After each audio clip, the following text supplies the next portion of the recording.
before. But thank you for humoring them, and thank you for getting to know those with us. It's been a tremendous, tremendous week, a tremendous summer, and just so many wonderful things. I'll probably be sharing about it for a little while. But just thankful to all the kids for all their hard work last week. And I was telling some people, yeah, we were at camp, but we were on the job. You know, we were serving the Lord, and we were growing, and we were demonstrating leadership. And just so proud of all the campers and all the staff that were working and doing so much, because it was a huge time. And next summer could be even more, right? We're trying to grow, you know, we're trying to move forward. And one of the reasons why I like to lead songs when they first get here is because over and over, right, where we're going to be better, all right? And it's one of those things where that's the goal. We're trying to improve, we're trying to grow in the Lord, and trying to do so many things, and pursuing God, right? The theme for Midwest this year, pursuing God, and had so many wonderful conversations over the last several months in the different congregations, and thankful for all the congregations that host, and thank you for that. And glad to have you back here at Emporia Avenue one more time this year. And I think the next week or the next month we're in Douglas, and after that Ark City is already making grandiose plans to host us, and just keep inviting people. We've had some wonderful visitors come to the Midwest events throughout the year already, and become involved in a number of ways. So you just got to keep reaching out, don't we? Just got to keep having a little faith and keep moving forward in any way that we can. And as we look at David, I had the good pleasure of putting all the topics together, which I like to do. and I specifically got to give myself one of my absolute favorites, right? When you're dictating all these things, you get to do a lot of fun things. So in this particular case, I got to select for myself the character of David, and we are going to be in sacred ground tonight at 1 Samuel 17. If you have a Bible and you want to look at that and follow along, I'm not going to read every verse, but it's a magnificent passage. And we're going to be looking at a David that conquers giants tonight. And in our experience in walking with God, He may ask us to do that once in a while. He may ask us to take on challenges that we may say, I don't know about that. But as we'll see in the case of David, there's no hesitation. There's no uncertainty. And as we're looking at our own lives and our own faith and trying to capture that mindset of someone who has absolutely no uncertainty and knows the power of God and knows the way it can be used and knows the things that it can do, this is so important in our world today. We have got to be people who can demonstrate the power of God, the will of God, and the way that it works. We've got to share this all the time. We've got to demonstrate this process over and over and over. So in 1 Samuel 17, verse 4, it says a champion went out from the camp of the Philistines named Goliath from Gath, whose height was 6 cubits and a span. That's 9.5 feet tall. Anybody know anybody that tall? Anybody? I think the tallest guy I ever saw in the NBA was like 7 foot something. And he was really tall. I got to see a Denver Nuggets game one time, right? And this guy was playing. I was like, man, so tall. Well, Goliath's 2 feet taller than him, you know? Goliath's almost hitting his head on the goal. If we put this in modern terms, this is just an immense figure. And the wording there where it says a champion from Gath. In other words, this is an individual who doesn't know what it's like to lose. This is an individual who doesn't know what it's like to have someone stand against him. This is an individual who has conquered many, many things. And as we'll see here, that plays a big role in this story here in just a moment. It says here he had a bronze helmet on his head, and he was armed with a coat of mail, and the weight of the coat was 5,000 shekels of bronze. It's 90 pounds. That, I don't know about you, but I like my clothes nice and light. 90 pounds of armor. Yeah, it's hard to think of what might cause him any problems on the battlefield when he's wearing something like that. And then he had a bronze armor on his legs and a bronze javelin between his shoulders. And the staff of his spear was like a weaver's beam, and an iron spearhead weighed 600 shekels, 33 pounds. The length of that spear, 12.5 feet. Think about that for a second. That's a long spear. we were trying to put columns up at VBS, right? We're lifting these things, and they're like 15, 12 feet tall. And yeah, that's a long spear. Most of the time, I haven't seen them that big. But Goliath is not your average character. He is, as his name implies, he is momentous, and he is formidably arrayed. I love verse 16 where it says, the Philistine drew near and presented himself to the armies of the Israelites for 40 days, morning and evening. You have one army of the Philistines on one mountain, you have the armies of Israel on the other mountain, you got a valley in the middle. And each morning the Philistine comes out and he challenges the Israelites to a contest. Him versus one of them. And this is not a fair challenge. This is not a fair fight, not a fair contest. And Israel for 40 days has no idea what to think about this. They don't know what to do. And if you know anything about King Saul, you know that he doesn't have a plan usually. He, in general, is a bit confused about even the minorest problems of trying to find a donkey once in a while, right? When they first meet Saul, he's trying to find his donkeys. He can't find them. This is a guy who is disoriented at best. And here he is dealing with a pretty serious situation, and he's ill-equipped. He's ill-equipped, and Israel is in a difficult situation. A relentless assault is what I put on the title of that verse there. Our world today comes at us every single day. Think about that for a second. Our world wakes up in the morning, and it's saying all the things it's saying. I was talking in Bible class today, how the world wakes up and it just throws mud at us. You heard the expression mudslinger, right? And it wakes up from day to night, and it's throwing things at us that aren't true, saying things about us that aren't true, accusing us of things we haven't done. And this is like this Philistine here. He walks out every morning, and he begins to poke at them.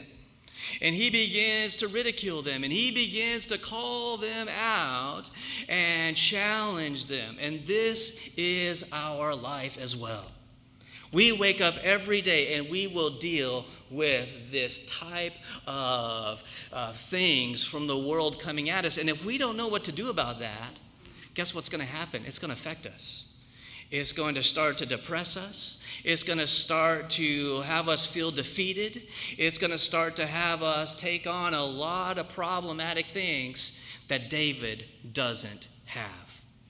We'll see in just a second, right? David is not defeated, even though everyone else is, right? We live in a world that says, oh, you can't stand up to that. We live in a world that says you can't argue that issue. We live in a world that says you just got to take what we say. David doesn't think that way. I talked on Wednesday night about ignoring the world, not listening to them. David is going to not listen to the people around him, even his own brothers. Even his own family are going to say, what are you doing here? You don't belong here.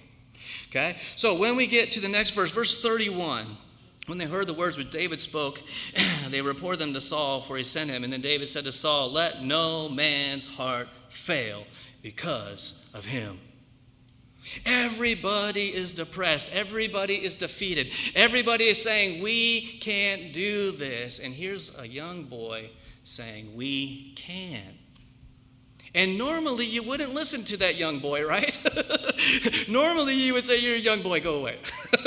Normally you would say, this is a real problem, we don't need your help. But because of the circumstances and because of how long this has gone on and because of all the things that have happened, the Lord is what? He has prepared a situation where his voice will be heard. Think about that for a second. Have you ever had God drive you to your knees? You ever had that experience? I had a kidney stone last summer. Guess what? I was on my knees. And I didn't get up. I know that at any second, the Lord can get my attention. And there's nothing I can do about it, right? I can't stop that kidney stone from doing what it's doing. There's nothing I can do to make the pain go away. I know that God has got my attention. And here, God is using this young boy to speak to these people who do not know what they're going to do. In verse 32, let no man's heart fail. Your servant will go and fight this Philistine. Again, not the answer they're looking for. They're not looking for a boy to go out and fight a man's battle, a champion's battle. If Hollywood were to make this movie, it would be Goliath versus Goliath. Just think about this all day today. If Hollywood were to make this very same movie, they would not make it a boy versus a giant. They would make it a giant versus a giant because that would seem more interesting to them. But this is not the way God is working here. God is using things that go against what we would normally perceive to help us understand that there are things we need to see and know and recognize. Verse 33, and Saul said to David, "You are not able to go and fight with him for a youth." In verse 34, David says, "Your servant used to keep his father's sheep, and when a lion or a bear came and took a lamb out of the flock, I went out after it and struck it and delivered the lamb from its mouth. And when it arose against me, I caught it by its beard and struck it and killed it. Your servant has killed both the lion and the bear." And notice what he says next. And Saul could have questioned this whole conversation. Lion and bear, not the same thing as fighting Goliath, right? Not the same thing. In the mind of David, it was the same thing, though. Think about that. In the mind of David, this is the same thing, even though this other thing is something different. David didn't see it that way. David said, this is going to be the same. He says in the next statement, the statement you all have got to remember. He says, "This uncircumcised Philistine will be like one of them." What is David seeing that no one else is? David is seeing that this individual is not a man of God. He is not a person of God, and as such, he is of a very different nature. And what David recognizes is that God conquers these type of characters. I'd have you repeat that back to me, but I'll just say it again. God conquers these type of characters. God deals with these things. And David recognized that God can conquer a giant. David realized that God could do it any way that he wanted. David may not have necessarily known exactly what he was going to do. He just knew that God was going to defeat him. He just knew that it was God fighting the battle. Notice what he says in the next thing. "The Lord who delivered me from the paw of the lion and the paw of the bear will deliver me from the hand of this Philistine." In other words, I have experienced God's deliverance. The Lord has delivered me from many, many things as well. I'll share with you a funny story. When I was in high school, I was the littlest kid in my school. I mean, and not by a little, by a lot. And not by a little bit. I was the littlest kid in my school. And when I went to high school, I was like, are all these people going to beat me up? What's going to happen here? What's going to happen? Am I going to get bullied? And then the Lord did something for me. He made the meanest, toughest kid in that whole school my friend. Think about that for a second. He made the meanest, toughest kid at that school my friend. And guess what? Never happened to me all 4 years. I never got bullied one single second. Not one time did anybody ever try to say or mess with me at all. Why? Because the Lord put that person. I didn't ask for that person to be my friend. I had no ability to make that person my friend, right? This person is just an individual who I was kind of scared of. And all of a sudden, this person became my friend, and God used that person to deliver me from countless situations. And so when I read this same story as a kid, how David had been delivered from a lion and a bear, I said, well, God delivered me from all kinds of stuff too. God delivered me from all kinds of situations that never even happened. And what's fascinating here in this next situation is that because David understands God's deliverance, what does he do? He looks for it and he anticipates it. When we live in our lives with a view that God can deliver us, we don't look for how the problem is going to destroy us. We look at how God's going to work through the problem. We look at how God is going to do something in the problem for his glory. We look at how God is going to show who he is because of that problem. And the problem isn't a problem anymore. It's God working through all those things to demonstrate who he is. He does this every single day. God works through all the different things in our lives to show us that he can deliver us and to teach a world and show a world that doesn't know him who he is and what he represents. This, to me, is a remarkable factor in this whole conversation. So then David goes out to face the giant. He faces the Philistine. And in verse 42, he says, when the Philistine looked and saw David, he disdained him.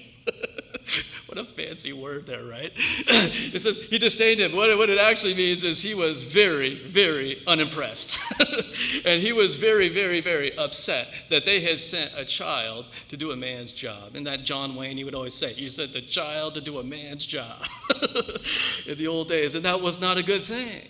That was not a good thing. And Goliath looks at this boy and he says, you sent the wrong person for this. This is not the person that you should have sent to fight me. And he was only a youth, ruddy and good looking. In verse 43, so the Philistine said to David, am I a dog that ye have come to me with sticks? In the next verse, and the Philistine cursed David by his gods. I love it when Goliath says, am I a dog? In the eyes of David, he was. Think of that. Think of that for a second. In the eyes of David, that's exactly what he was. And David was about to dictate to Goliath anything that he wanted him to do. David was about to take control of this situation just like I put a leash on my dog at home. That's what David was. David's going to do something much more dramatic than that.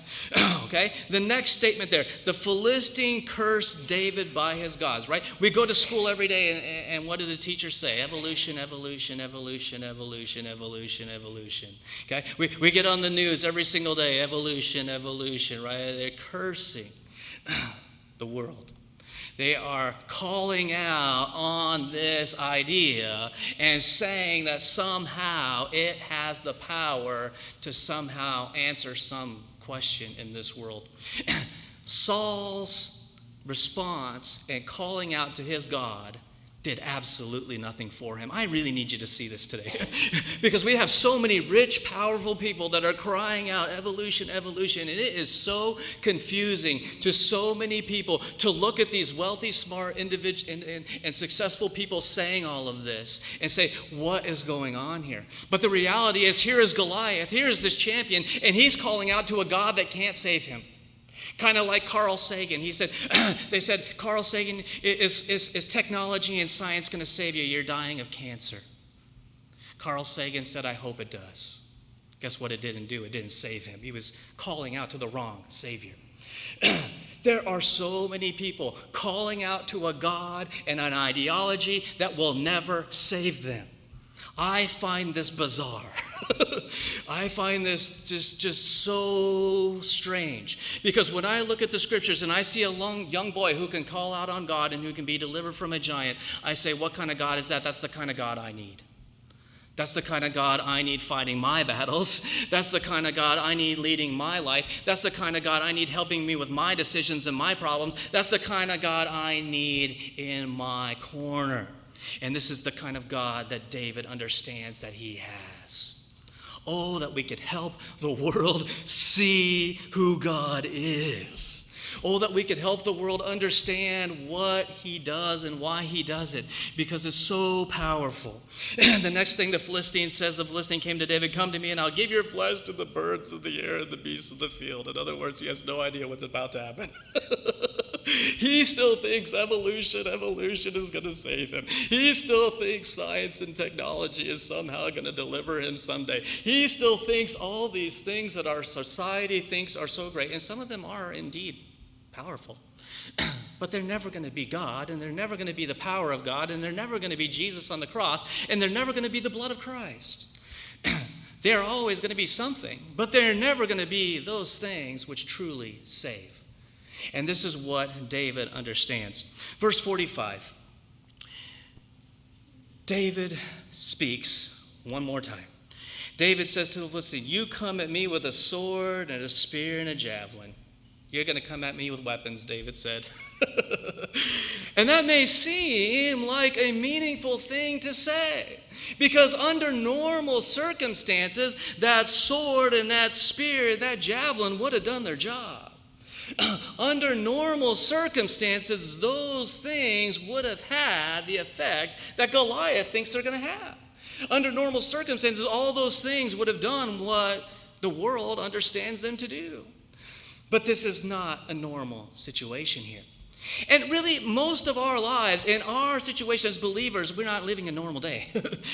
We're not living a normal situation because God is working through us, and God can change the dynamics of the situation over and over and over again. And He does. I don't know how many times I prayed for someone who was sick, and they did get better. Think about that. I have prayed for people dying with cancer, and guess what? They lived longer than they would have. God is a God of mercy and power, and God does change the nature of the circumstances we're dealing with because that's who He is. And so David says, but I come at you with the name of the Lord of hosts, the God of the armies of Israel, whom you have defied. We live in a world defying God, not realizing that there will ever be consequences, and there will be.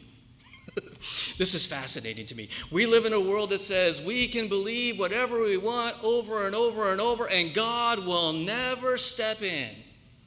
What they don't understand is that God, when He does step in, will have the final say. Right? My mom always had the final say, right? I could argue with my mom, but mom this, mom that, mom, maybe it wasn't as bad as you think it is, mom. I know I broke that thing. but it's okay, it's okay. No, my mom would have the final say. And my mom would make the final decision on what was going on. And our world can speak and argue and say all the things that it's going to say. But what they need to understand is God will have the final say.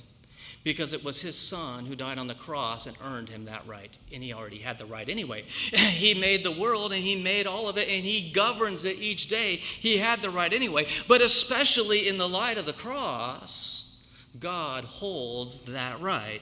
And so David says, you've defied the name of the Lord. You defied the name of the Lord. You have no chance right now. You have no chance of defeating me. And again, it's a boy versus a giant. If we take God out of this whole story. But God's in this story, and because of that, the results are going to be very different. Verse 46, this day the Lord will deliver you into my hand. I will strike you and take your head from you. Isn't that what Goliath said he was going to do to David? Goliath said he was going to take his head off, David's head off of David. And David said, no, I'm going to take your head off of you, and I don't even have a sword. And he didn't have one. David doesn't even have a sword. Goliath does. David doesn't. David is still saying, this is going to happen. I will strike you and take your head from you, and this day I will give your carcass. I will give the carcasses of the camp of the Philistines to the birds of the air and the wild beasts of the earth, that all the earth may know on that day, right? That all the earth may know on that day. But what about this day? What are we supposed to know today about that day that will help us understand this day? Same thing. Same lesson. Okay? God gave us His word so that what happened that day we could use today to help us with the things that we need to face in almost similar circumstances. Almost similar circumstances. David says this is going to happen. Verse 47, then all the assembly shall know that the Lord does not save with sword and spear, for the battle is the Lord's, and He will give it into our hands. 48. So it was, when David arose and came and drew near to meet David, the Philistine, that David hurried and ran toward the army to meet the Philistine. And then David put his hand in his bag and took out a stone, and he slung it, and he struck the Philistine in the forehead. And the stone sank into his forehead, and he fell on his face to the earth. Just that fast. Just that fast, one little stone defeats a 33-pound spearhead. One little stone challenges the weapons that were arrayed against him. And in just an instant, David has accomplished everything that he said would happen. That's how fast the Word of God and the power of God works. It can change the circumstances almost immediately.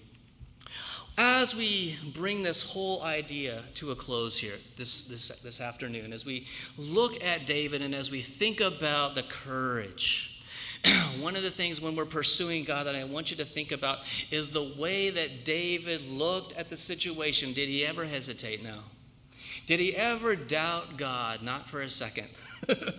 And I encourage you today to have the same mind and the same heart when you're looking at the things that you are facing, that you would not doubt and you would not hesitate.